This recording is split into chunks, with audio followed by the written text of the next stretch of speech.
நம்முடைய தாய் தந்தையாகிய கடவுளாலும் நம் ஆண்டவர் இயேசு கிறிஸ்துவினாலும் நம் அனைவருக்கும் அருளும் அமைதியும் உண்டாயிருப்பதாக. ஆமென்.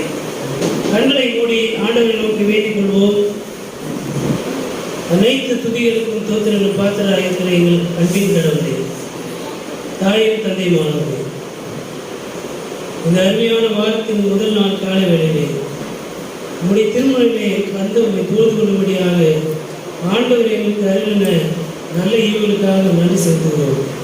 இப்போதும் உங்களுடைய பிள்ளைகளாக நாங்கள் ஒன்று கூடி உடைய வார்த்தையை கேட்க காத்திருக்கின்ற இந்த வேளையிலே உடைய ஆவியானுடைய வழி நடத்துதல் ஒவ்வொரு மக்களையும் நிறைத்தவர்கள் என்பதை அவற்றை நன்றாகிறோம்.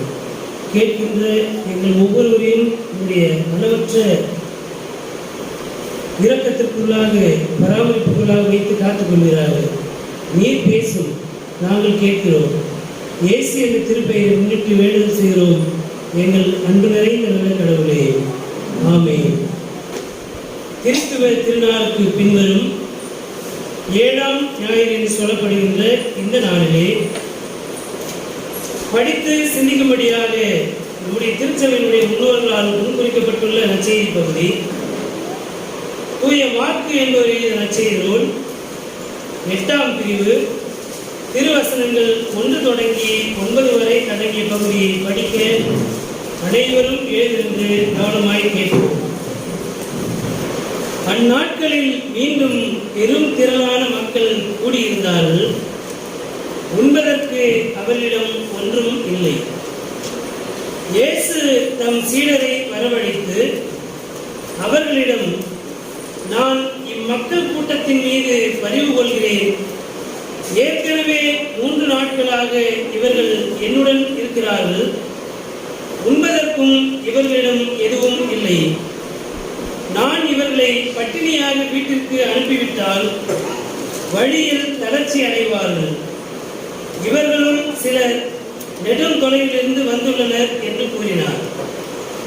அதற்கு அவருடைய சீடர்கள், இப்பாலைநிலத்தில் இவர்களுக்கு போதுமான உணவு அளிப்பது எப்படி என்று கேட்டார்கள். அப்போது அவர் அவர்களை பார்த்து, உங்களிடம் எத்தனை அப்பங்கள் உள்ளன என்று கேட்டார். அவர்கள் 7 என்றார்கள். தரையில் அமர மக்களுக்கு அவர் கட்டளையிட்டார். பின்பு அந்த 7 அப்பங்களையும் எடுத்து கடவுளுக்கு நன்றி செலுத்தி பிட்டு பரிமாறும்படி தம் சீடர்களிடம் கொடுக்க அவர்களும் மக்களுக்கு அளித்தார்கள். சிறு மீன்கள் சிலவும் அவர்களிடம் இருந்தன. அவற்றின் மீது அவர் ஆசி கூறி பரிமாற சொன்னார். அவர்கள் வயிறார உண்டார்கள்.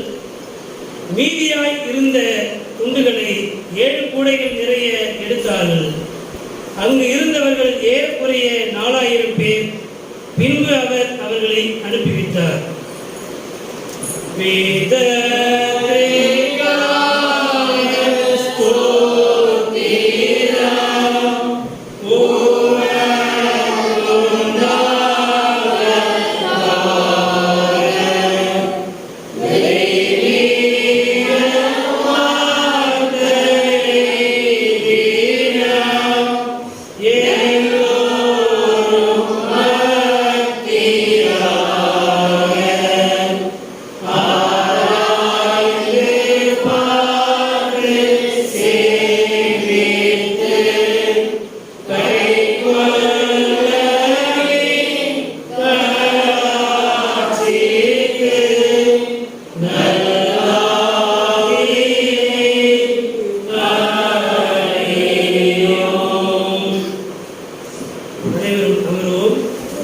கிறிஸ்துவுக்குள் அன்பான பெற்றோர்களே, சகோதர சகோதரிகளே, பிள்ளைகளே, உங்கள் அனைவரையும் மூவொரு கடவுளின் திருப்பெயரால் வாழ்த்துவதிலே மிகுந்த மகிழ்வடைகிறேன். திருத்துவை திருநாளுக்கு பின்வரும் 7ஆம் ஞாயிறு சொல்லப்படுகின்ற இந்த நாளிலே கடவுள் மீது முழுமையான பற்றுறுதி கொள்ளுதல், முழுமையான பற்றுறுதி நிறைவான வாழ்வின் அடித்தளம். இந்த கருப்பொருளை நாம் அடித்தளமாக கொண்டு இந்த நாளின் நற்செய்தியை பெற்றுக்கொள்ள முயற்சிக்கின்ற வேளையிலே கடவுள் தம் ஆவியானவர் வழியாக நம்முடன் பேசுவாராக. இன்றைய நாளிலே உணவு பகிர்வு என்பதை குறித்து படிக்க கேட்ட நற்செய்தி பகுதியிலே நாம் கேட்டிருக்கிறோம். கடவுள் உணவளிக்கின்ற கடவுள். இன்றைய நாளுடைய திருமறை பகுதிகளை நாம் படிக்க கேட்டிருக்கிறோம். திருப்பாடல் 133, 1 அரசர் நூல் 17ஆம் பிரிவு 7 முதல் 16 வரை அடங்கிய திருவசனங்கள். இந்த நாளுடைய திருமுக பகுதி திருத்துவநாயகி பவுல் ரோமையருக்கு எழுதிய திருமுகம் 6ஆம் பிரிவு 19 முதல் 23 வரை அடங்கிய பகுதி. இதை இந்த நாளினுடைய நற்செய்தியோடு இணைத்து பார்க்கின்ற போது முழு நிறைவான பற்றுறுதி, நிலை வாழ்வின் உணவு என்ற கருப்பொருளின் வழியாக நாம் சிந்திக்கிறோம். முதலாவது திருப்பாடலிலிருந்து இந்த நாளுக்கு சொல்லப்படுகிற செய்தி சகோதர ஐக்கியம், fraternal fellowship, சகோதரர்களுக்கு இடையிலான கூட்டுறவு என்பதை குறித்து அந்த பகுதி பேசுகிறது.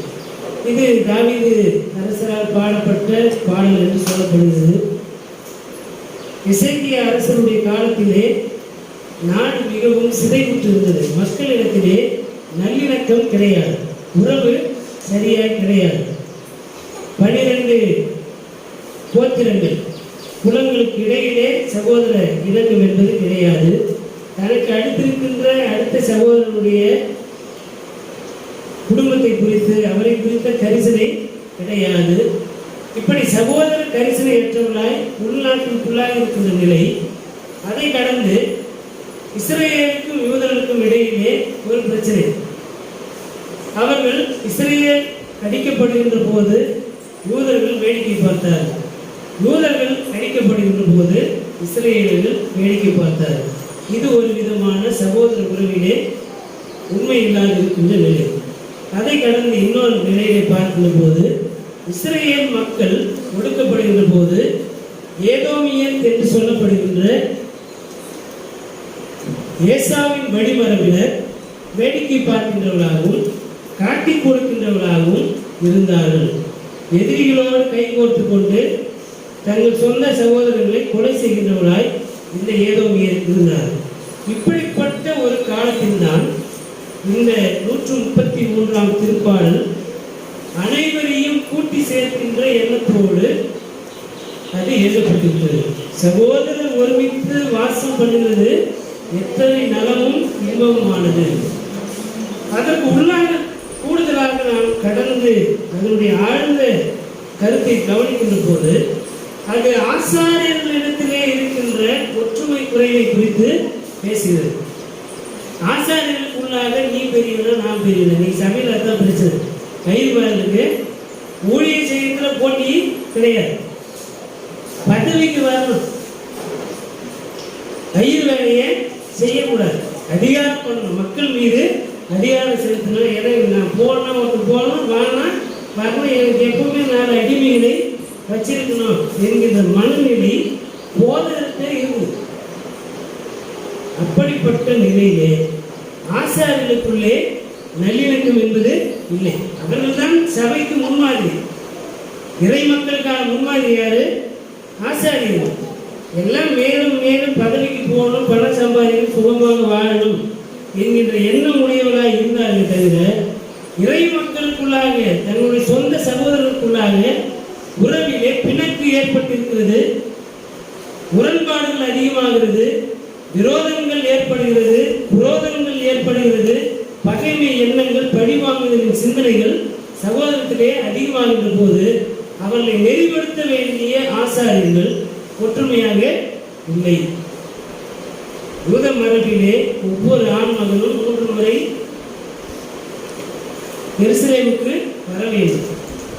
அப்படி வருவதின் வழியாக என்ன நடக்குது அப்படின்னா, இந்த ஆண்டு முழுவதும் பகைமை எண்ணத்தோடும் குரோத மனப்பான்மையோடும் பழிவாங்குதலின் சிந்தனையோடு இருக்கின்ற போது கடவுளின் திருமுன்னிலைக்கு வருவதின் வழியாக அந்த குரோத மனப்பான்மையிலும் விரோத எண்ணங்களும் என்ன ஆகும்? மாறும். ஏன் கடவுளத்திலே வருகிறோம், ஏன் வழிபாடு செய்கிறோம் என்றால், நம்முடைய உலக பிரகாரமான மனித எண்ணங்களினாலே நாம் பாவத்திற்கு மேலே பாவம் செய்து சகோதர அன்பற்றவர்களாக இருக்கின்ற அந்த நிலையிலிருந்து மாறி ஒப்புரவாக வேண்டும், அனைத்து சகோதர சகோதரிகள் மீதும் அன்பு செலுத்த வேண்டும் என்பதை கற்றுக்கொள்வதற்காகத்தான் ஒவ்வொரு வாரமும் வழிபாட்டிலே நாம் பங்கேற்கிறோம். அதற்காகத்தான் ஆண்டவருடைய திருமுன்னிலைக்கு வருகிறோம். என்னுடைய வார்த்தையை நீங்கள் தொடர்ந்து கற்றுக்கொள்ளவும் நினைவுறுத்திக் கொள்ளவும் அதன்படி நீங்கள் வாழவும் அழைக்கப்படுகிறீர்கள் என்பதற்காகவே நாம் வழிபாட்டிலே பங்கேற்கிறோம். அப்படி திருப்பயணத்தின் ஊடாக சாங் ஆஃப் பில்கிரிமேஜ் என்பது ஒரு கூறுபாடு. இது திருப்பயணத்தின் போது, புனித பயணத்தின் போது பாடுகின்ற ஒரு பாடல். இதுவரைக்கும் இருக்கின்ற சகோதர விரோத எண்ணங்களை எல்லாம் அகற்றிவிட்டு சகோதர ஐக்கியத்திற்குள்ளாக, சகோதரத்துவ அன்பிற்குள்ளாக கடந்து வருவதற்கான ஒரு ஒப்படைப்பின் பாடலாக இந்த பாடல் அமைந்திருக்கிறது. அதான் அந்த பாடல் சொல்லி, எல்லாரையும் கடவுள் அருள்பொழிவு செய்திருக்கிறார். அவருடைய அருள் நிறைவு எல்லார் மீதும் ஊற்றப்படுகிறது. அது ஆரோனின் சிரசிலே ஊற்றப்பட்டு தாடியின் வழியாக வழிந்து எல்லார் மீதும் போகிறார். அப்போ ஆசாரியின் மீது அவருடைய அருள்பொழிவு ஊற்றப்படுகிற போது அது இறை மக்களிடத்திலே கடந்து செல்ல வேண்டும். என் மீது ஊற்றப்படுகின்ற கடவுளுடைய ஆசீர்வாதமும் அவருடைய அருள்பொழிவும் எனக்கும் என் குடும்பத்திற்கு என் பிள்ளைகளுக்குமானதாக நான் அதன் கால்வாய் வெட்டி மறைத்துக் கொள்வேனே, ஆனால் கடவுளின் கோபமும் சாவும் என் மீது வரும். அதான் வசனம் என்ன சொல்றது? ஆரோனின் மீது ஊற்றப்பட்டு அது வடிந்து சென்று எல்லாருக்கும் அது வாழ்வை கொடுக்க வேண்டும். சிலுவையிலே சிந்தப்பட்ட ஆண்டவர் இயேசுவின் ரத்தம் அது உலகமெங்கும் பாய்ந்து எல்லா சகோதரர் மீதும் ஊற்றப்படுகின்ற போது அங்கே எல்லாருக்கும் வாழ்வு இருக்கிறது. அந்த விதமான உணர்வு, அந்த விதமான சகோதரத்துவ ஐக்கியத்திற்குள்ளாக இருப்பதற்கு தான் நாம் அழைக்கப்பட்டிருக்கிறோம். அந்த ஐக்கியத்திலே பங்கேற்கிற நாம் அந்த விதமான ஐக்கியத்தை இந்த உலகத்திலே சமூகத்திலே நிலைநாட்டுவதற்கான பொறுப்பாண்மை நம்மிடத்திலே கொடுக்கப்பட்டிருக்கிறது. ஆகவே சகோதரத்துவ ஐக்கியத்தை கட்டமைக்கின்ற பணியாளர்களாக இருப்பதற்கு நாம் அழைக்கப்படுகிறோம். அதற்கு முதலாவது கட்டளையை நாம் கடைபிடிக்க வேண்டும். உன்னிடத்தில் நீ அன்பு கூறுவது போல உனக்கு அடுத்திருக்கும் ஒரு சகோதர சகோதரியின் மீது அன்பு செலுத்த வேண்டும் என்ற கட்டளையை நாம் கடைபிடிக்கின்ற போது சகோதர ஐக்கியம் இருக்கும். அது குடும்பத்திற்குள்ளே இருக்கிறது, நம்முடைய பணித்தளத்திலே இருக்கிறது, நம்முடைய திருச்சபையிலே இருக்கிறது, நம்முடைய சமூகத்திலே இருக்கிறது. எல்லா நிலைகளிலும் எல்லாரையும் சகோதரர்களாக நினைத்து நாம் வாழ்வதற்கு முதலாவது ஆசாரியர்கள் தங்களை ஆயத்தப்படுத்திக் கொள்ள வேண்டும். இது ஆசாரியர்களுக்கான எச்சரிப்பும் இறைவாக்கும் ஒப்படைப்புமாய் இருக்கிறது. இதனாலுடைய முதல் உடன்படிக்கை பகுதியிலே சென்று பார்க்கின்ற போது 2 நபர்களை குறித்து தெளிவாக அங்கு பேசுகிறது. ஒருவர் இறைவாக்கினர், இன்னொருவர் கைதர். இல்லையா? இன்னைக்கு சமூகத்திலே பார்த்தோன்னா கிறிஸ்தவர்கள் சாப்பாடு இல்லாமல் இருந்தால் என்ன எங்கள் கடவுள், என்ன இவங்க நம்புற கடவுள் இவங்க சோறு போட்டுச்சா அப்படி கேட்குறாங்க. இல்லையா? நம்ம கூட சில நேரத்தில் நான் உங்களை சாமி நம்புறேன், எனக்கு ஏன் கஷ்டம் கேட்கணும். இல்லையா? கேட்கணும். கடவுளை நம்பிவிட்டாலே சோறு கண்டிப்பாக போட்டுடணும் கடவுள் அப்படின்ற ஒரு எதிர்பார்ப்பு நம்மிடத்தில் இருக்குது. இல்லையா? எலியா கடவுளின் பணியாளர். கடவுள் நினைச்சிருந்தா எப்படி உணவு கொடுத்துருக்கலாம்? எப்படி கொடுத்துருக்கலாம்? இஸ்ரேல் மக்களுக்கு எப்படி பாலை வெளியிலே வானத்திலிருந்து மன்னாவையும் காடையும் கொடுத்தாரோ அதே போல எலியாவை உடமையினாலே நிறைப்பதற்கு ஆண்டவரால் முடியாதா? முடியுமா? முடியாதா? முடியும். ஆனால் கடவுள் அப்படி செய்யும். எல்லா நேரங்களிலும் கடவுள் ஒரே விதமான அணுகுமுறையை கையில் எடுப்பது கிடையாது. ஆண்டவர் வாழ்வழிக்க விரும்புகின்ற போது அவர் பலவிதமான அணுகுமுறைகளை கையெடுப்பார். இன்னைக்கு பார்த்தோம்னா நிறைய பேர் கேட்குற கேள்வி தான், பிறகு மக்கள் கேட்குற கேள்வி பார்த்தீங்கன்னா, அன்னைக்கு 5000 பேருக்கு அப்பம் கொடுத்தாருல்ல, அந்த கடவுள் ஏன் இப்போ கொடுக்க மாட்டார்? அன்னைக்கு 4000 பேருக்கு உணவு கொடுத்தாருல்ல, இன்னைக்கு ஏன் கொடுக்க மாட்டார்? அப்போ உங்க கடவுள் அந்த ஆற்றல் இல்லை, அதெல்லாம் பொய் அப்படின்னு சொல்லுகின்ற மக்களும் இருக்கிறார்கள். அதனால தான் சொல்லுது, கடவுள் எல்லா காலங்களிலும் ஒரே விதமான அணுகுமுறையை கையில் எடுப்பதில்லை. ஒவ்வொரு காலகட்டங்களிலும் புதிய புதிய அணுகுமுறையினாலே இந்த மனுக்குலத்தை கடவுள் வழிநடத்துகிறார், உணவளிக்கிறார், உடையளிக்கிறார், பாதுகாக்கிறார். அந்த வித நிலையிலே இந்த இடத்திலே கடவுள் ஒரு கைவின் மூலமாக தம்முடைய பணியாளரை வழிநடத்த முற்படுவதன் காரணம் என்ன? இப்போ கடவுள் எலியாவுக்கு சோறு போடணும்னு நினைச்சு எலியாவை அங்கே கூட்டிட்டு வந்தாரா, இல்லை கைவினுக்கு உணவளிப்பதற்காக எலியாவை அழைத்து வந்தாரா என்ற ஒரு கேள்வி இருக்கு இல்லையா? இப்போ யாருக்கு என்ன விதமான உணவு கிடைத்தது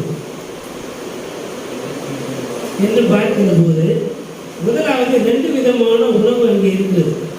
ஒன்று கடவுளின் வாக்குத்தத்தம், கடவுளின் கட்டளைகள், கடவுளின் வார்த்தைகள் என்கின்ற உணவு. இரண்டாவது இந்த அழிந்து போகின்ற உடல் என்று சொல்லப்படுகிற இந்த உடலுக்கு தேவையான உணவு. இந்த 2 விதமான உணவு அங்கே இடம்பெறுகிறது. முதலாவது எந்த உணவுக்கு முக்கியத்துவம் கொடுக்கப்படுகிறது என்பதை குறித்து நாம் சிந்திக்க வேண்டும். கடவுள் எலியாவுக்கு முதலாவது கட்டளை கொடுக்கிறார், நீ போ. கடவுள் ஆபிரகாமை அழைத்து, நான் காண்பிக்கிற நாட்டுக்கு நீ போ, உன்னை பெரிய மக்களிடமாக மாற்றுவேன். தாம் போகிற இடம் இன்னதென்று அறியாதிருந்தும் ஆபிரகாமும் சாராவும் போனார்கள். அது கடவுளின் பார்வையிலே நீதியாக எண்ணப்பட்டது. கடவுள் ஆபிரகாமையும் சாராவையும் ஆசீர்வதித்தார். இன்றளவும் ஆபிரகாமும் சாராவும் மக்களிடங்களின் பெற்றோர்களாக இருக்கிறார்கள். எலியாவை பார்த்து சொல்லுகிறார், பஞ்சகாலம். பஞ்சத்துக்கு காரணமே யார் தான்? எலியா தான். ஏன்னா நாட்டிலே ஒழுங்கினம் அதிகமாக இருந்தது, சமூக நீதி இல்லாத ஒரு சூழல் இருந்தது, சகோதரத்துவ அன்பு இல்லை, வேற்று தெய்வ வழிபாடு, சிலை வழிபாடு அதிகமாக இருந்தது. பசுமையான மரங்களையும் செடிகளையும் மலைகளையும் கற்களையும் கடவுளாக வளர்கின்ற வேற்று தெய்வ வழிபாடு செய்கின்ற மக்களுடைய கலாச்சாரத்தையும் பண்புகளையும் உள்வாங்கினவர்களாக இஸ்ரேல் மக்கள் இருந்தார். அதிலே மிகவும் மோசமான ஒரு செயல் என்னவென்றால், பணத்துக்காக, பதவிக்காக, அதிகாரத்துக்காக தங்கள் சொந்த பிள்ளைகளை பலி செலுத்துகின்ற, நரபலி கொடுக்கின்ற கடவுளுக்கு விரோதமான செயல் அந்த காலங்களிலே இருந்தது. இப்படி சகோதர அன்பு இல்லாமல் கடவுளுடைய வார்த்தைக்கு புறம்பாக மனிதர்களே கொள்ளுகின்ற அவலம் நிறைந்த அந்த சூழலை பார்த்துதான் அந்த முடியாட்சி காலத்திலே இந்த மக்களை திருத்த வேண்டும். நம்மளாம் சொல்லுவோம்ல, குன்ற கொழுப்பு சும்மா இருக்க சொல்லுவோம்ல, அதேதான்.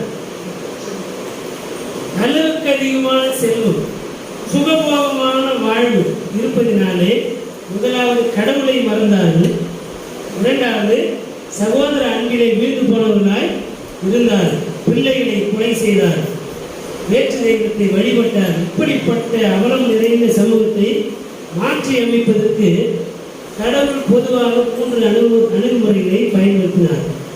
ஒன்று பஞ்சம், இன்னொன்று கொள்ளை நோய், இன்னொன்று பட்டயம். வாளினால் தண்டிப்பார், இல்லாவிட்டால் கொள்ளை நோயினாலே வாடிப்பார், இல்லாவிட்டால் உணவு பஞ்சத்தை ஏற்படுத்தி பட்டினியாக இருந்து உன்னுடைய ஒழுங்கினத்தின் நிமித்தம் நீயே ஒழுங்கில் இருந்து சாகு இது தாவீதின் காலத்திலே இருப்பதை நாம் திருமறையிலே படித்திருக்கிறோம். ஒரு இடத்திலே தாவீது கடவுளுக்கு விரோதமான செயலை செய்து கடவுளுடைய கோபத்திற்கு ஆளாகிட்டான். தன்னுடைய மக்களை எண்ணிக்கையை வகுத்தான். எத்தனை பேர் இருக்கிறார் என்பது எண்ணும் போது அந்த எண்ணுதல் என்பது கடவுளின் பார்வையிலே அருவருப்பாக இருந்தது. அதனாலே 1/3 பகுதியை என்ன பண்ணாரு? கடவுள் அழித்தார். 2 பகுதியை அழித்தார். 1 பகுதி தான் மீதியை அழித்தார். அப்படி வைப்பதற்கு முன்பாக 3 அணுகுமுறைகள் சொன்னார். கொள்ளை நோயை அனுப்புவேன், பட்டயத்தை அனுப்புவேன், பஞ்சத்தை அனுப்புவேன். இந்த 3த்துல ஒரு ஆப்ஷன் நீயே சூஸ் பண்ணிட்டே எனக்கு சொல்லு என்று கடவுள் தாவீதுக்கு சொல்லுவார். அந்த விதமான 3 வித இந்த அழிவின் செயல்பாட்டிலே ஒன்று பஞ்சம். இந்த நாடு சமூக நீதிக்கு விரோதமாக, சக மனிதனுக்கு செய்ய வேண்டிய நீதிக்கு விரோதமாக நடந்த போது அந்த அநீதி நிறைந்த சமூகத்தை மாற்றுருவாக்கு செய்வதற்கு பஞ்சத்தை அனுப்பினார். அந்த எலியா அப்படி கேட்டார், இந்த நாடு கொஞ்ச நாளைக்கு பஞ்சத்தில் இருக்கட்டும் என்று சொல்லி கடவுளுக்கு வேண்டிக் கொண்டதனுடைய விளைவு உணவு பஞ்சம் ஏற்பட்டது. அதில் அவரும் பாதிக்கப்பட்டிருக்கிறார். சரிங்களா? எலியாவும் பாதிக்கப்பட்டிருக்கிறார். அப்படிப்பட்ட நிலையிலே கடவுள் அழைத்த அழைப்புக்கு எலியா தன் உயிரை பணயமாக வைத்தார். இப்படித்தான் நீ பணி செய்தாலும் பசிய மட்டியமா ஊழியத்தை செய்தாக வேண்டும் என்று கடவுள் அழைத்த போது நான் காண்பிக்கிற கிராமத்திற்கு என்ன பண்ண போய் என்று அழைத்து அவரை அனுப்பினார். அது போல ஒரு கைப்பெண் மூலமாக உணவை ஆண்டவர் கொடுக்கிறார். எலியாவுக்கு உணவு கிடைத்தது என்பது அல்ல செய்தி. எலியாவின் வழியாக அந்த சாரிபாத் கைப்பெண்ணுக்கு ஆண்டவர் வாழ்வளிக்கிறார். என்ன வாழ்வளிக்கிறார்? அவர் இறந்து போகின்ற இந்த வாழ்வுக்கான உணவு ஒரே ஒரு வேலைக்கு வச்சுக்கிற, அதுவும் 10 பத்தாதமா இருக்குது. ஒரே ஒரு வார்த்தை சொல்லுவார், என்ன செஞ்சுக்கிறார்? ரொட்டி சொல்றதுக்கு நகல் போடுது. போய் ரொட்டியை சுடுன்னு சொல்கிறார். போய் சொல்கிறார், நீ போய் திரும்பி அந்த ரொட்டி சுட்டாகிற ஒன்றை என்கிட்ட எடுத்துட்டு வர. நமக்கெல்லாம் எப்படி இருக்குன்னு யோசித்து பாருங்க. இருக்கிறது 2 சப்பாத்தி தான் தட்டில் இருக்குது. இன்னொரு ஆள் வந்துட்டா என்ன செய்வோம்? சில நேரங்களில் பார்த்தீங்கன்னா யார் நமக்கு பிடித்த ஒரு உணவு ஒரு பார்சலில் வச்சுக்கணும்னு வச்சுங்க. திடீர்னு யாரோ ஒருத்தர் வர மாதிரி நமக்கு தெரிஞ்சிச்சுன்னா டப்புக்குன்னு அந்த சாப்பாட்டுலேருந்து 2 வாய் 10 பக்கம் 2 வாய் என்ன பண்ணுவாங்க? போட்டுக்குவோம். ஏன் வாயை வச்சுட்டா எச்சு உணவு யாரும் என்ன பண்ண மாட்டாங்க? கேட்க மாட்டாங்க. நம்ம வாய்க்கு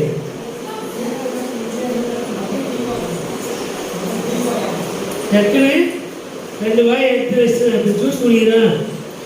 இப்போ அதை அப்படியே இருந்தாக்கா சரி இன்னும் டம்ளர் எடுத்துருவாங்க அப்படின்னு சொல்லிட்டு என்ன பண்ணுறான்? ஷேர் பண்ணுவான். எனக்கு ரொம்ப பிடிக்கும், அதை யாரோட பகிர்ந்து கொள்ளக்கூடாது அப்படின்னு மனசு சொல்லிச்சுன்னா தூரத்தில் ஆள் வரும்போதே டக்குன்னு குடிச்சிட்டாங்க. குடிச்சு உணவு வரக்கூடாது உங்களை 2 பேரும் சேர்த்து குடிச்சிருக்காங்க. சொல்லுவாங்க நமக்கு அப்படியே பக்குன்னு இருக்கும்ல. ஐயோ வாங்கின பிரியாணிக்கு ஆயிடுச்சு பங்கு போட இன்னொரு ஆள் வந்துச்சுன்னு ஒன்று நமக்கு பக்குன்னு இருக்குல்ல. அப்படி தான் அந்த அம்மாவுக்கு பக்குன்னு ஆயிருக்கு. என்னடா இருக்கிறது ஒரு கைப்பிடி மாவத்தை சுட்டா 2 அப்போ தான் வந்து எனக்கு மகன் இருக்கிறான். உயிர் வலிங்க, உயிருக்கான போராட்டம்.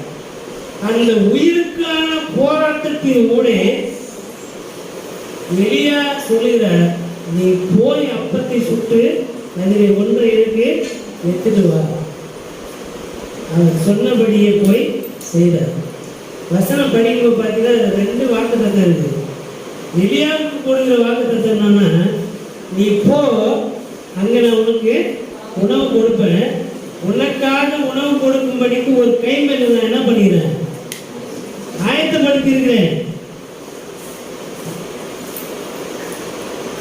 இனி நாம் வாழ்கிற சமூகத்திலே கைப்பெண்களை இழிவாக பார்க்கின்ற அவல நிலை இருக்குது. நான் பல என்ன கூட சொல்லியிருந்தேன், பல இடங்களில் சொல்லுவேன். விறகு கட்டு தூக்கி போனாக்கா குறுக்க போகக்கூடாது, பயத்தை நிறுத்திட்டு வீட்டில் போய் தூக்கி தண்ணி குடிச்சு தான் போகணும். கைப்பெண்கள் எதிர வந்தாக்கா ஐயா போகக்கூடாது, வீட்டுக்குள்ளே ஓடிக்கூடாது. இந்த மாதிரி ஒழுங்கினமான செயல்கள் கிறிஸ்தவர்கள் என்ன பண்ணக்கூடாது, செய்யக்கூடாது. எனக்கு கல்யாணம் ஆகும்போது எங்கள் அம்மா வந்து கை பிடித்தாங்க. எங்கள் அம்மா கூப்பிட்டு தான் என்ன பண்ணுவாங்க, கை பிடிச்சி போடுவோம். நம்ம அம்மாவை அப்படி பார்க்கணுமா, பார்க்க மாட்டேன்ல. இப்போ இன்னொரு தாய் வந்து கை வந்து ஒதுக்கி போகலாமா, அது கடவுளின் பார்வையிலே பாவம். அதை தான் இங்கே உணர்த்துகிறார். நீ போ, உனக்கு அங்கே ஒரு தாயை நான் என்ன பண்ணிக்கிறேன், ஏற்படுத்திக்கிறேன், உணவு கொடுக்குறேன். அவர் ஒரு கைப்பெண். அப்போ எலியா அங்கே வருகிறார். அவருக்கு உணவு நிச்சயம் இருக்குது, ஆனால் அது முழுமையாக கிடைக்க போதா இல்லையான்றதுல அவர் இல்லை. ஆனால் அந்த வசனம் எப்படி எழுதுன்னா, உன்னாலே ஒருவர் வாழ்வு பெறும்படிக்கு நீ எனக்கு போய் ஆகணும் அப்படின்னு சொன்னால் எத்தனை பேர் நம்ம ஊழியக்காரன் போவோம்.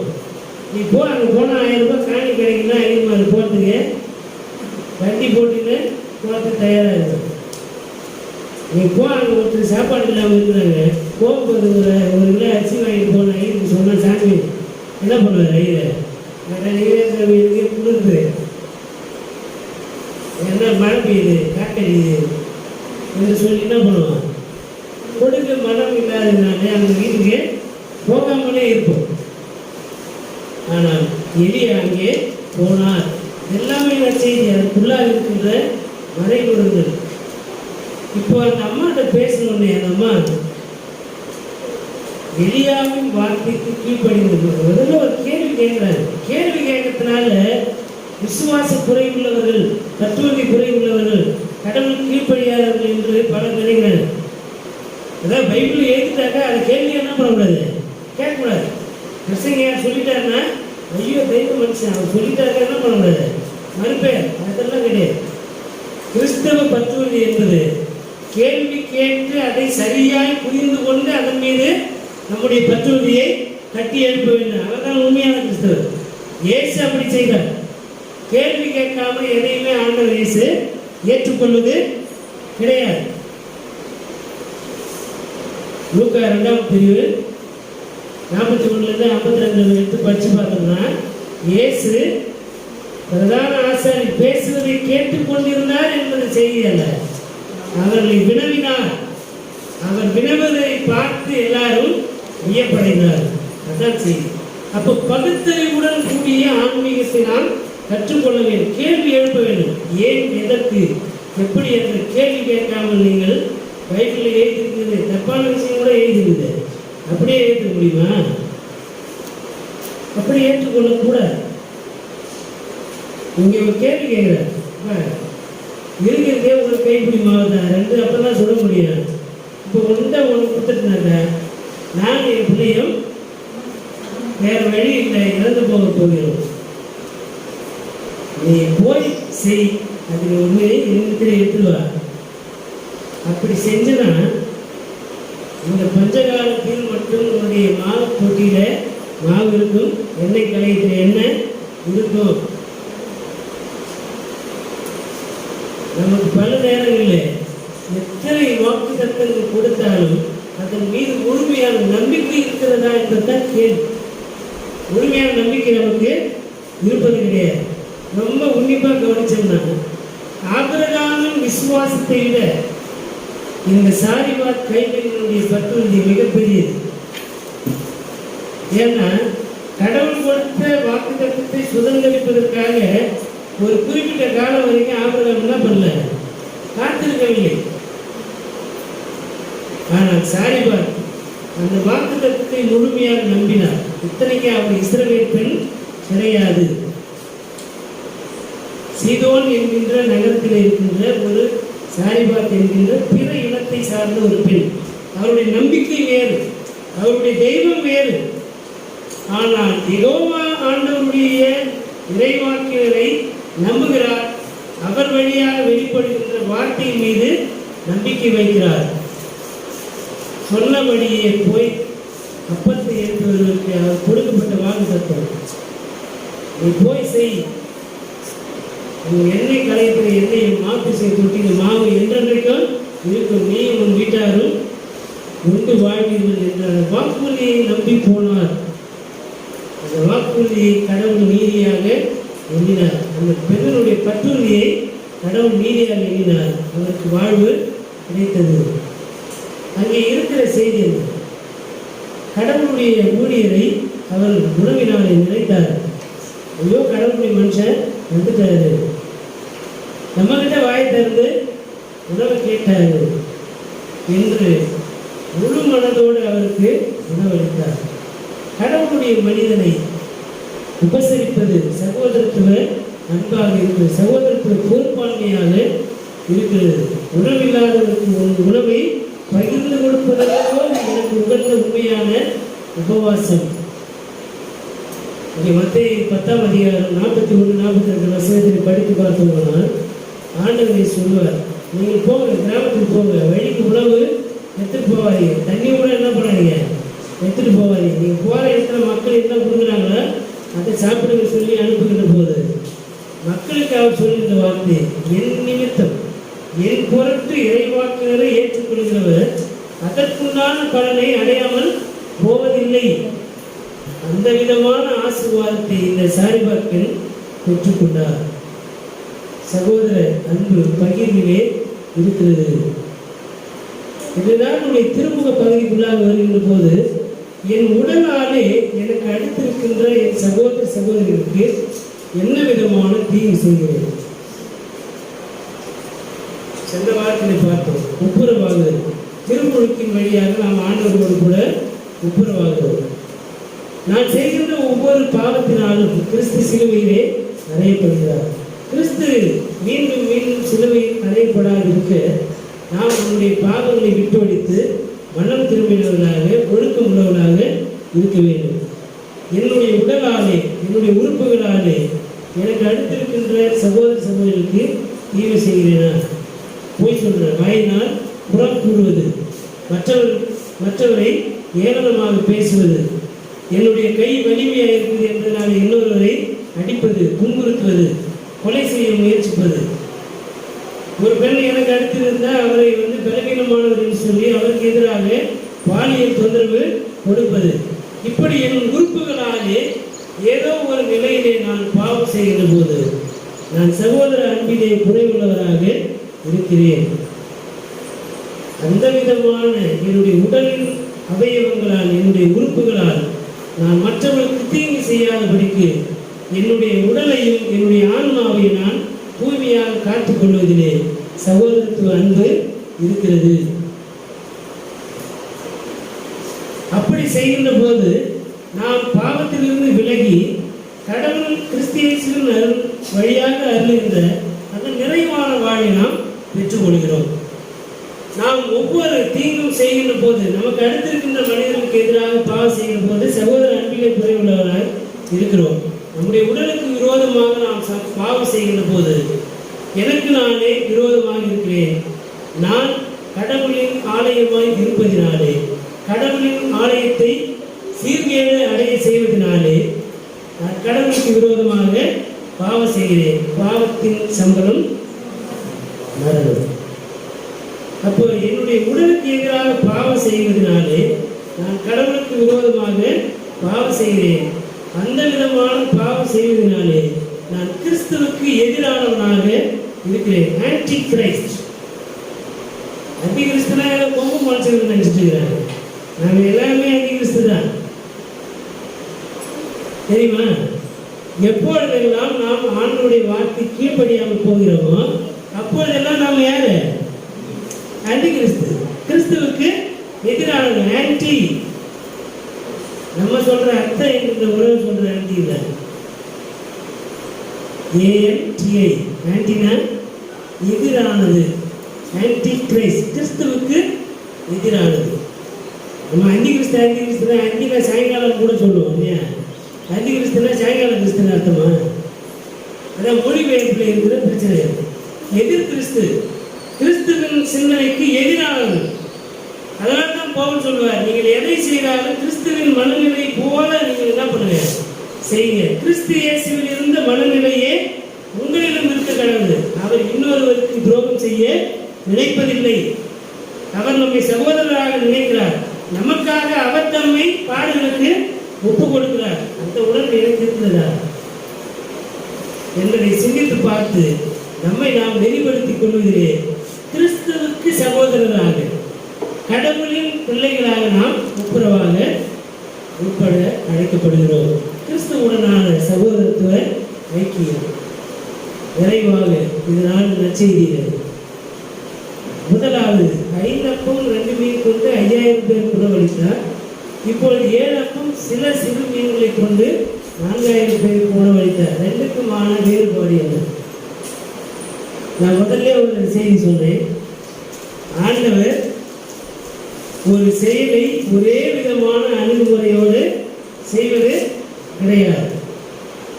ஒரே விதமான அணுகுமுறையாக இங்கே இருப்பது போல் நமக்கு தோன்றலாம். ஆனால் ரெண்டும் ஒன்று கிடையாது. ரெண்டும் ஒரே விதமான சூழலும் கிடையாது. 5 அப்பம் 2 மீன் கொண்டு வந்து கொடுக்கின்ற போது உணவு கொடுத்தது யாரு?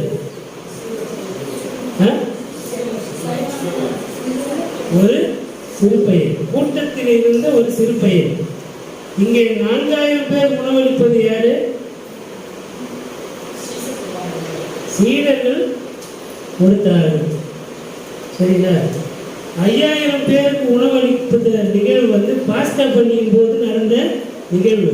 அது யூதர்களுக்கு இடையிலே நடைபெற்ற நிகழ்வு. அது ஒரு திருப்பயணத்தின் இடையிலே நடைபெறுகின்ற நிகழ்வு. ஆனால் இந்த நிகழ்வு கெனசரேத்து என்கின்ற ஒரு ஏரிக்கரையினுடைய அருகிலே முதலாவது சீடர்களை ஆண்டவர் இயேசு அழைத்தார் இல்லையா? இன்னும் அங்கிருந்து என்ன பண்ணல?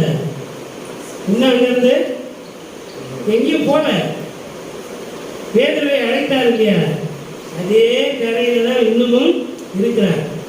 3 நாட்களாக அந்த மக்களுக்கு கற்பித்தார். அந்த கற்பித்த பிறகுதான் இந்த பகுதி, இந்த நிகழ்வு இடம்பெறுகிறது. இது சமுதாயத்திலே விளிம்பு நிலையிலே இருந்த மக்கள், புறந்தள்ளப்பட்ட மக்கள், கடை நிலையிலே வாழ்கின்ற மக்கள், தெரிந்து கொள்ளப்பட்டவர்கள் என்று சொல்லப்படுகின்ற இஸ்ரேலுக்கும் யூதாவுக்கும் மாத்திரமல்ல, அவர் பிற இன மக்களுக்கும் ஆண்டவராய் இருக்கிறார். ஆண்டவர் அருளுகின்ற வாழ்வும் அவருடைய ஆசீர்வாதம் என்பது தெரிந்து கொள்ளப்பட்டவர்கள் என்று தங்களை தாங்களே சொல்லிக் கொள்கின்ற மக்களுக்கு மாத்திரம் அல்ல, ஆண்டவரையே இன்னார் என்று தெரியாத மக்களுக்கும் அவர் வாழ்வளிக்கின்றவராய் உணவளிக்கின்றவராய் இருக்கிறார். இது பிற இன மக்களுக்கு செய்கிற உணவளிக்கின்ற நிகழ்வாக இது இடம்பெற்றிருக்கிறது. இது சீடர்களின் வழியாக நடைபெறுகிறது. இது எப்படி முடியும் கேட்கிறாங்க. சீடர்கள் என்பதனாலே அவர்கள் குற்றவாளிகள் கிடையாது, பற்றுவதிலே குறைவுள்ளவர்களும் கிடையாது. ஆகவே இங்கே பிற இனத்தாருக்கும் அவர் ஆண்டவராயிருக்கிறார். அங்கேயும் முதல் உடன்படிக்கையிலே அந்த கைம்பெண் பிற இனத்தவராயிருக்கிறார். எலியா கடவுளின் ஊழியராக இருக்கிறார். இங்கே மக்கள் வேற்றின மக்களாக இருக்கிறார்கள். ஆண்டவருக்கு அவருடைய அரும் செயலை செய்வதற்கு தம்முடைய சீடர்கள் தெரிந்து கொள்ளப்பட்ட மக்களாலே தெரிந்து கொள்ளப்படாத மக்களுக்கு வாழ்வு உண்டாகிறது. நான் உங்களை மனிதர்களை பிடிக்கிறவர்களாக்குவேன் சொன்னார் இல்லையா? இப்ப பிடிக்கிறாங்க பாரு. மனிதர்ல தங்களுடைய உணவையே எடுத்து, தங்களுக்காக தாங்கள் வைத்திருந்த உணவை எடுத்து மக்களுக்காக என்ன பண்ணாங்க? பகிர்ந்தார்கள். அங்கே தொடங்குகிறது அவருடைய அருட்பணி. அப்படி உணவில்லாத மக்களோடு உணவை பகிர்ந்தார்கள். ஏன் அவர்களுக்கு உணவு பகிரப்பட்டது என்றால், அவர்கள் கடவுளின் வார்த்தையிலே மிகவும் அர்ப்பணிப்புள்ளவர்களாய் இருந்தார். செவிக்கு உணவு இல்லாத போது சிறிது வயிற்றுக்கும் ஈயப்படும். இது திருவள்ளுவருடைய வார்த்தை. செவிக்கு போதுமான உணவு கிடைத்து விட்டது, ஆன்மாவிற்கு போதுமான உணவு கிடைத்து விட்டது. இப்பொழுது கடவுளுடைய வார்த்தையினால் நிறைக்கப்பட்டிருக்கின்ற அவர்களுக்கு இந்த உடலுக்கு தேவையான உணவு தேவையாய் இருக்கிறது. அதை ஆண்டவர் இயேசு அறிந்திருந்தார். அந்த மக்கள் மீது பரிவுள்ளம் கொண்டவராய் இருந்தார். அவர்கள் எல்லாரும் வச்சுக்கிட்டு வீட்டில் போய் திரும்பி சாப்பிட போகின்ற மக்கள் அல்ல. அவர்கள் தொலைவில் இருக்கிறார்கள். எவ்வளவு தூரத்திலிருந்து வந்திருக்கிறார்கள் என்பதெல்லாம் தெரியாது. அவர்களுக்கு பசிக்கிற நேரத்தில் உணவு அளித்து வேறு எங்கும் வழி கிடையாத நிலையிலே தான் ஆண்டவர் அவர்களுக்கு உணவளித்தார். நீங்கள் உங்கள் தந்தையை நோக்கி வேண்டிக் கொள்வதற்கு முன்னமே உங்களுக்கு இன்னொரு தேவை என்பதை உங்கள் தந்தை அறிந்திருக்கிறார். முதலாவது நீங்கள் கடவுளுடைய அரசையும் அவருடைய நீதியையும் நாடுங்கள், அப்பொழுது உங்களுக்கு தேவையான எல்லாம் அந்தந்த காலத்திலே அன்றன்றைக்கு அவ்வப்போது உங்களுக்கு நிலப்படும். Time to time. வேலைக்கு சோறுன்னு சொல்லுவதில்ல, அப்படி எந்த வேலைக்கு தேவை அந்த வேலைக்கு ஆண்டவர் அவருக்கு உணவளித்தார். இல்லையா? அங்கே எத்தனை அப்பங்களாக அது மாறியது என்பது தெரியாது. சாரிபாத்துடைய பெண்ணுடைய நிகழ்வில் பார்த்தோன்னா எவ்வளவு மாவு கிடைச்சதுன்னு இருக்குதா, எவ்வளவு எண்ணெய் இருக்குதா, எத்தனை பேர் சாப்பிட்டாங்க இருக்குதா, எத்தனை அப்பம் சுட்டார்கள் இருக்குதா, எதுவுமே இல்லை. அந்த செய்தி என்னன்னா எப்பொழுதும் இருந்து கொண்டே இருந்தது. அதான் கடவுளுடைய அருட்செயல். எப்பொழுதும் இருந்தது. 40 ஆண்டுகள் இஸ்ரேல் மக்கள் பயணத்தின் ஊடாக அவள் கானானுக்குள்ளாக போய் அடியெடுத்து வைக்கும் வரையிலும் அவள் மன்னாவும் காடையும் இருந்தது. அவள் கானானுக்குள்ளே அடியெடுத்து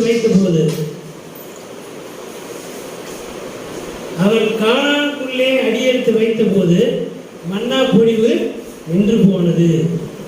வசனம் இருக்கா இல்லையா?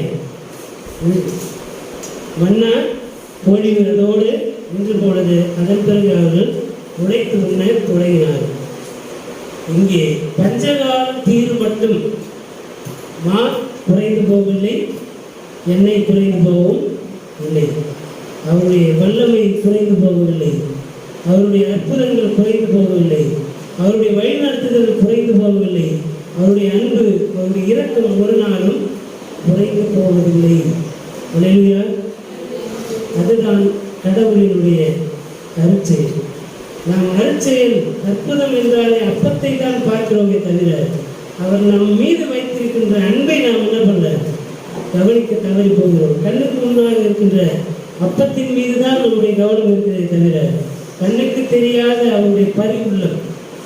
அவர்கள் மீது மனதுருகினார், அவர்கள் சுகம் கொடுத்தார், அவருடைய வார்த்தையினாலே அவரை திடப்படுத்தினார், கவுன்சிலிங் பண்ணார், நம்பிக்கை அற்று போயிருந்த மக்களுக்கு நம்பிக்கை கொடுத்தார், அடக்குமுறையில் இருந்த மக்களுக்கு விடுதலையின் செய்தியை அறிவித்தார், சட்டத்தின் கீழ் அவர்களை ஒடுக்கினார்கள், திருச்சட்டத்தின் பெயராலே ஒடுக்கினார்கள், தீட்டாளர்களாக எண்ணினார்கள்.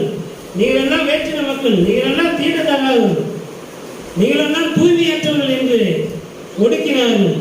அவை எல்லாவற்றிலிருந்து ஆண்டவர் விடுதலை ஆக்கினார்.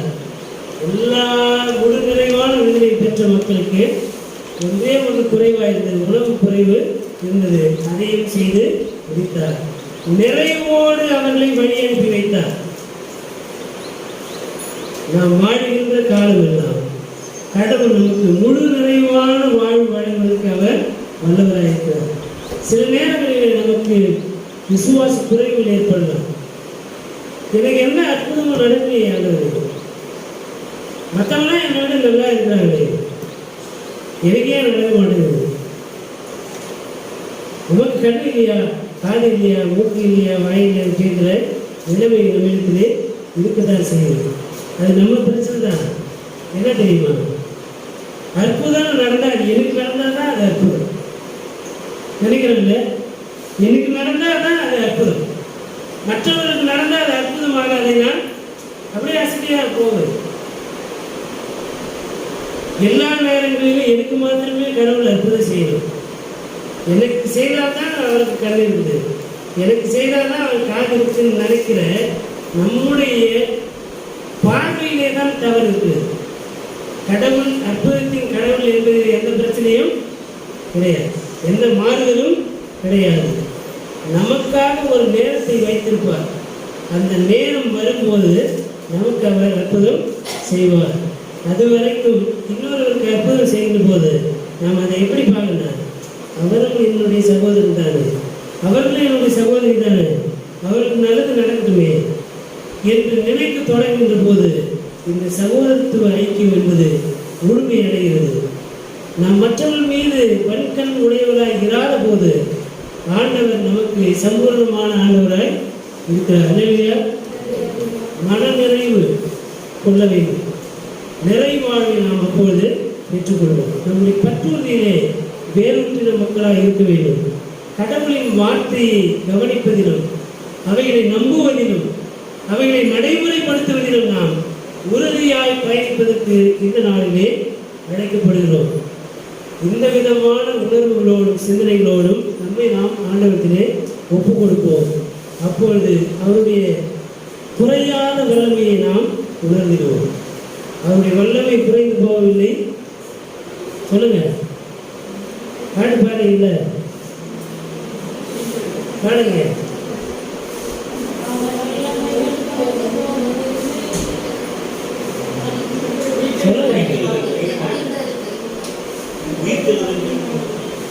அவருடைய உயிர்த்தெழுதல் வல்லமை, உயிர்த்தெழுதல் வல்லமை. அவர் உயிர்த்தெழுந்தாருக்கு பெரிய வல்லமை இல்லை, நம்மை உயிர்த்தெழ செய்கிறார். எப்பொழுதெல்லாம் நாம் நம்பிக்கையற்றவர்களாக ஆன்மீக ரீதியாக இறந்து போகிறோம், அப்பொழுதெல்லாம் நம்முடைய ஆன்மாவை ஆண்டவர் என்ன பண்ணுறார்? கட்டி எழுப்புகிறார், நம்மை உயிர்த்தெழ செய்கிறார், நம்மை நிறைவாழ்வுக்கு வழி நடத்துகிறார். அந்த ஆண்டவர் நம்மோடு இருக்கிறார். நாம் முதலாவது ஆண்டுடைய வார்த்தையும் அவருடைய அரசையும் அவருடைய நீதியையும் அவருடைய இரக்கத்தையும் நாம் நினைத்து அதற்கு முக்கியத்துவம் அளிக்கும் போது இம்மைக்கேற்ற மகிழ்ச்சியையும் நிலை வாழ்வையும் நமக்கு அருள்வதற்கு ஆண்டவர் வல்லமையுள்ளவராக இருக்கிறார். அந்தந்த நாளுக்கு அதில் பாடு போதும். இன்றைக்கு என்னுடைய உணவை எனக்கு காலம் ஆண்டவரே என்ற நம்பிக்கையோடு நாம் ஆண்டவரை அடைகின்ற போது என்றைக்குமே ஆண்டவர் நமக்கு நிறைவான ஆண்டவராக நம்முடைய கண்களுக்கு தெரிவார். அவர் எப்போது நிறைவுள்ள ஆண்டவர். இந்த சிந்தனைகளோடு நம்மை நாம் ஒப்புக் கொடுப்போம். கடவுளுடைய நிறைவான வாழ்வை முதலாவது அவருடைய வார்த்தையின் வழியாகவும் அவருடைய வல்லமையின் வழியாகவும் அவருடைய அருட்செயல் வழியாகவும் அவர் நமக்கு வெளிப்படுத்தி நம்மை நிறைவடைய செய்து நிறைவாழ்வோடு நம்மை காத்து வழிநடத்துவார். ஆண்டவர் தாமே இந்த வார்த்தையை நமக்கு ஆசீர்வாதம் தருவார். தங்களை மூடிய ஆண்டவர் நமக்கு வேண்டிக் கொள்வோம். எல்லா துதிகளுக்கும் தோற்றங்கள் பாத்திராக இருக்கிறீர்கள் அன்பின் கடவுளே, தாயும் தந்தையுமானவர்களே, உடைய நிறைவான அன்பை உடைய பரிவுள்ளத்தை நாங்கள் உணர்ந்து கொள்ள அதன் மீது நாங்கள் பற்றுறுதி வைக்க இப்பொழுது உடைய ஆவியான வழியாக திருவசனங்களின் மறைபொருள் வழியாக எங்களை உயிர்ப்பித்து எங்களுடைய நம்பிக்கையின் வாழ்வை பலமடைய செய்ததற்காக உங்களுக்கு நன்றி செலுத்துகிறோம். இந்த உலக பிரகாரமான வாழ்விலே எங்களுக்கு தேவையான எல்லாவற்றையும் அறிந்திருக்கிறீர்கள். நாங்கள் வேண்டிக் கொள்வதற்கு முன்பே எங்களுக்கு இன்னொரு தேவை என்பதை அறிந்திருக்கிறீர்கள். அவைகளை எல்லாம் செய்து நிறைவேற்றுவதற்கு வல்லமையுள்ள ஆண்டவராக இருக்கிறீர்கள் என்பதை நாங்கள் அறிந்து அதன் மீது நம்பிக்கை உடையவர்களாக எங்களை நாங்கள் ஒப்புவிக்கிறோம். இந்த வழிபாட்டினை பங்கேற்றிருக்கின்ற ஒவ்வொரு பிள்ளைகளையும் பெற்றோரையும் நீங்கள் ஆசீர்வதிக்க வேண்டுமா என்பதை கொண்டாடுவோம். என்னுடைய பலவீனங்கள் என்னது என்பது உங்களுக்கு தெரியும். நாங்கள் பற்றுறுதிகளை குறைவுள்ளவர்களாக இருக்கின்ற போது உம்முடைய ஆவியாளர் வழியாக எங்களை நிறைத்து எங்களை ஆட்கொண்டு உடைய வசனங்களின் வழியாக எங்களை ஆற்றல்படுத்தி எங்களை தேற்றி உம்மை நம்புகின்ற நம்பிக்கையிலே என்னால் நாங்கள் வேரூன்றி இருக்க ஆண்டவரை துணை செய்ய வேண்டுமா இடத்திலே கொண்டாடுவோம். இப்பொழுது எங்களை நாங்கள் உம்மிடத்தில் ஒப்புவிக்கிறோம். எங்களை ஆண்டு கொள்ளும், வழிநடத்தும், பலப்படுத்தும், பாதுகாத்துக் கொள்ளும்.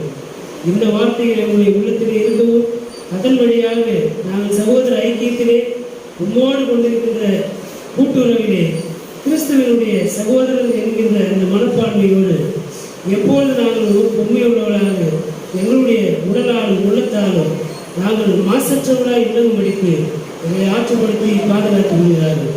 எல்லா துதி கர்ணம் மாட்சிமை யாவற்றையும் ஒருவருக்கே இருக்கிறோம். எங்கள் ஆண்டவர் மீட்பருமாக இயேசு கிறிஸ்துவின் வழியாக வேண்டுதல் செய்கிறோம். எங்கள் அன்பு நிறைந்த நல்ல கடவுளே, ஆமென்.